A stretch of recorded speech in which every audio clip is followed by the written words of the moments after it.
శ్రీ గురుభ్యో నమః. ఈరోజు మనం తెలుసుకోబోతున్నది 2025 సెప్టెంబర్ 7వ తేదీ ఆదివారం రాత్రి 10 గంటల నుండి 1:30 వరకు సంభవించబోయే చంద్రగ్రహణం యొక్క వివరాలు, విశిష్టతల గురించి తెలుసుకోబోతున్నాం. ఈ వీడియోలో చంద్రగ్రహణం యొక్క విశిష్టత, గర్భిణీ స్త్రీలు పాటించవలసిన నియమాలు, గ్రహణం సంభవించే నక్షత్రాలు మరియు రాశులు, శుభాశుభ ఫలితాలు, చేయవలసిన పనులు, పరిహారాలు, భోజన నియమాలు, చేయకూడని పనులు, గ్రహణం కనిపించే దేశాలు మరియు ప్రాంతాలు సంక్షిప్తంగా ఈ వీడియోలో తెలుసుకోబోతున్నాం. చంద్రగ్రహణం యొక్క విశిష్టత తెలుసుకుంటే, ఈ చంద్రగ్రహణం రాహుగ్రస్త సవ్య సంపూర్ణ చంద్రగ్రహణంగా పిలువబడుతుంది. శాస్త్రపరంగా ఇది భూమి నీడలోకి చంద్రుడు ప్రవేశించడంతో ఏర్పడుతుంది. పౌరాణికంగా ఆలోచిస్తే రాహుకేతు గ్రహాల ద్వారా సంభవించే సూర్యగ్రహణం చంద్రగ్రహణం ఏర్పడుతుందని నిరూపణ జరిగింది.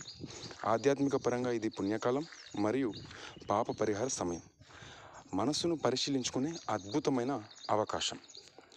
గర్భిణీ స్త్రీలు ఈ సమయంలో ప్రత్యేక జాగ్రత్తలు తీసుకోవాలి. అవి ఏంటంటే, పూర్తి విశ్రాంతిలో ఉండాలి, కాలు మీద కాలు వేసుకొని పడుకోకూడదు, వెల్లకిల మాత్రమే పడుకోవాలి.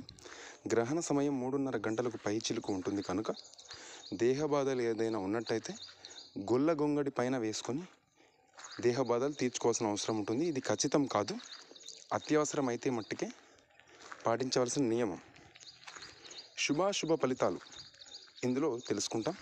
ముందుగా గ్రహణం సంభవించే రాశుల, నక్షత్రాల గురించి తెలుసుకుంటే, గ్రహణం మకర రాశి మరియు కుంభరాశి వారికి ప్రధానంగా ప్రభావం చూపిస్తుంది. అలాగే ధనిష్ట, శతభిష, పూర్వభద్ర లేదా పూర్వ పల్గుని అని పిలువబడే నక్షత్రాలలో జన్మించిన వారికి ఇది ప్రభావం ఎక్కువగా ఉండే అవకాశం ఉంది కనుక వారు ప్రత్యేక జాగ్రత్తలు తీసుకోవడం అవసరం. శుభాశుభ ఫలితాలు అని మనం చూసినట్లయితే, ఈ ప్రభావిత రాశులు మరియు ఈ నక్షత్రాల వారికి మానసికంగా, శారీరకంగా అలసట వచ్చే అవకాశం ఉంటుంది. ఇతర రాశుల వారికి పెద్దగా ప్రతికూల ప్రభావం ఉండదు. ఒకవేళ ఉన్నా దిగులు పడాల్సిన అవసరం లేదు, పరిహారం చేసుకుంటే సరిపోతుంది. ధ్యానం, జపం, దానం, హోమం చేస్తే ప్రతికూలతలు తగ్గిపోయే అవకాశం ఉంటుంది.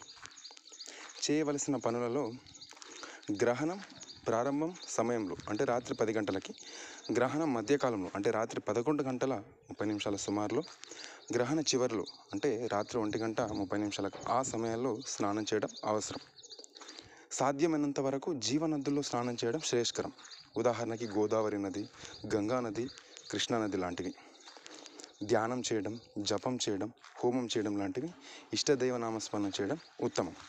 సౌలభ్యం ఉన్నవారు ఈ దోష రాహుగ్రహ ప్రతిమ సువర్ణంతో చేయించి విగ్రహాన్ని సాహిత్యంతో సహా అర్హుడైన హితుడికి దానం చేయాలి. సౌకర్యం లేనివారు కనీసం పిండితో రాహు విగ్రహాన్ని చేసి సాహిత్య సహితంగా అర్హుడైన హితుడికి దానం చేయాలి.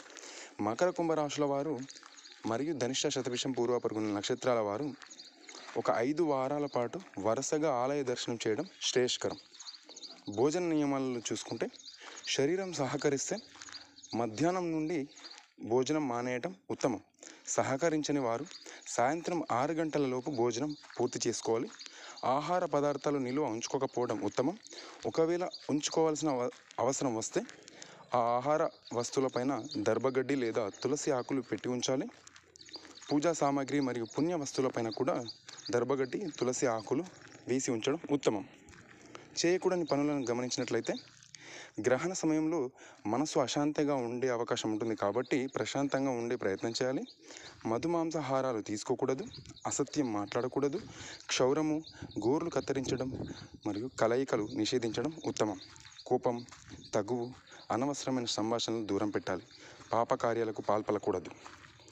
గ్రహణం సంభవించే దేశాలు మరియు ప్రాంతాల గురించి చూసినట్లయితే, ఈ చంద్రగ్రహణం భారతదేశంతో సహా ఆసియా, ఆఫ్రికా, యూరప్, ఆస్ట్రేలియా దేశాలలో ఖండాలలో స్పష్టంగా కనబడుతుంది. ఉత్తర మరియు దక్షిణ అమెరికాలలో పాక్షికంగా కనబడుతుంది. అట్లాంటిక్, పసిఫిక్ మహాసముద్రాల్లో కూడా ఇది దర్శనమిస్తుంది. మొత్తం ప్రపంచ జనాభాలో ఈ గ్రహణాన్ని 59.90% జనాభా సంపూర్ణ గ్రహణాన్ని చూడడానికి సాధ్యమయ్యే ప్రాంతంలో ఉండగలుగుతున్నారు.